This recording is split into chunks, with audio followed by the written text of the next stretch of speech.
Coronavirus is raging outside, so we are not going outside, and I'm using the window sills, different windows. This is the bathroom window, and I'm using the Skywatcher Startravel's AT to observe the planet Venus and the moon. And beside that, I'm using this wonderful Plossl eyepiece, 25mm Russian Plossl tall eyepiece.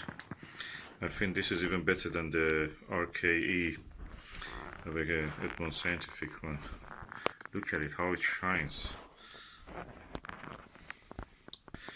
as if it's a dome. You can see it yourself. And this is the scenery I'm looking at. That's the moon and the Venus. And I was looking at the Venus. Let me just turn off the flash and see if I can capture it for you.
It's amazing, this eyepiece. It is what I can say is equal to a 2-inch eyepiece, probably.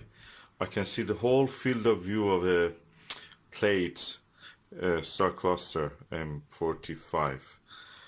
It's amazing, and you know it's probably around 4 degrees I'm seeing of the sky. I love this. That shape of the eyepiece.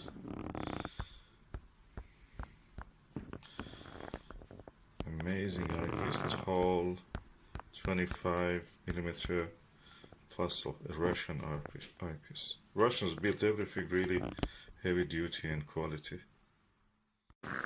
Okay, I have used this tall Russian Plossl 25mm, compared it with this Baader or Classic Ortho 18mm, and this Soligor 25mm, and other eyepieces here. What this Russian tall Plossl has, there is only one word that can describe it, and that is what Al Nagler called as majestic factor. It darkens the background so the stars come up, seen better. Is a tape of the glass they're using, I don't know. They said that there are types of glass that makes things a little bit deliberately darker. Vintage look, yellower. It's not yellow when you look through it, but that's what Al Nagler tries to explain. Majestic factor. And through this, the eyepiece disappears. You just see if you look, you'll see the edge of the eyepiece somewhere. That's the field stuff. With this one, good quality for looking at the stars, and all flat and everything round, but you know that you're looking through a hole, through a pipe. This one definitely looking like a pipe, and yeah, quite impressed and quite impressive. Yeah, I've now compared this Plossl, Russian Plossl one, which is now at the center, with the 25mm orthoscopic Vixen eyepiece, Meade Super Plossl 26mm, and Orion 20mm. The only thing which comes close to it is this 25mm Ortho.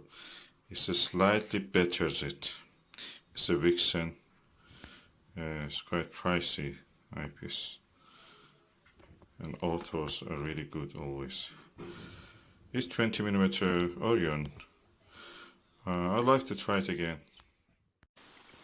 Okay, now if I want to judge which one gives the best view with this telescope, which is a short tube telescope, refractor, I come to the conclusion that this Orion 20mm eyepiece, 66-degree field of view, comes first.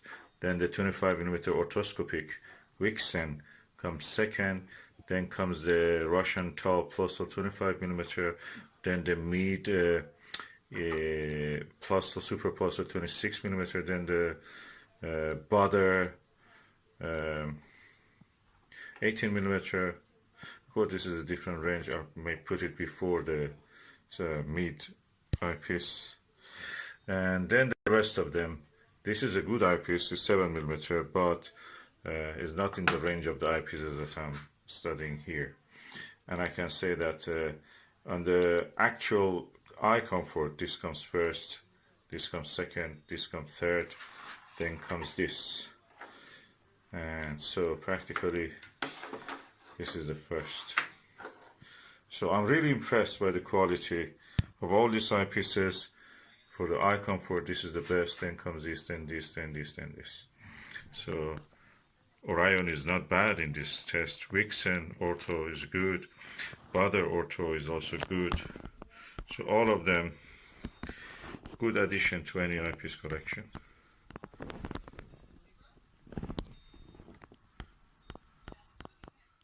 After doing another observation set with again with the plates, I can say that Soligor is better than the Meade Super Plossl 26mm eyepiece. So this Soligor is good compared to this one, really good, better. But I'm really impressed by this Orion. It gives the colors of the stars so loyal. I may just put it first, although it has a narrow field of view. But the color of the stars, the crispness of the stars, is so impressive.